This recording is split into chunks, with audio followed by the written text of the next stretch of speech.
केला. त्यांनी म्हणले की प्रशासनाचं कार्य चालू आहे आणि खरं तर आता जी व्यक्ती गेलेली आहे ती तर परत येणार नाही. आणि आपण इथं बघू शकतो की ज्या माता आमच्या गेलेल्या आहेत त्यांचे छोटे छोटे मुलं बघितल्यानंतर कोणाच्याही काळजाला म्हणजे जीवाला हेवा वाटावा असं प्रकार घडलेला आहे. आणि खरंच ही अत्यंत दुःखदायी घटना आहे.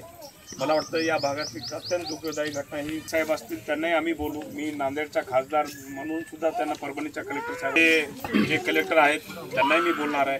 आणि आपले हिंगोलीचे जे खासदार आहेत आष्टीकर साहेब त्यांचंही पत्र घेऊन आणि माझंही पत्र घेऊन दोन्ही खासदार महोदयाचं आणि इथले जे नवगरे साहेब आहेत काल इथं होते आपल्या भागाचे जे आमदार आहेत तेही होते नवगरे साहेब त्यांनाही बोलून आम्ही तिन्ही लोकप्रतिनिधी शासनाकडे पत्र देऊन आपल्याला जी आर्थिक मदत आपण जे इथं सर्वजण आहात रोज त्या ठिकाणी आपला जो प्रपंच चालतो तो मजुरी करून चालतो.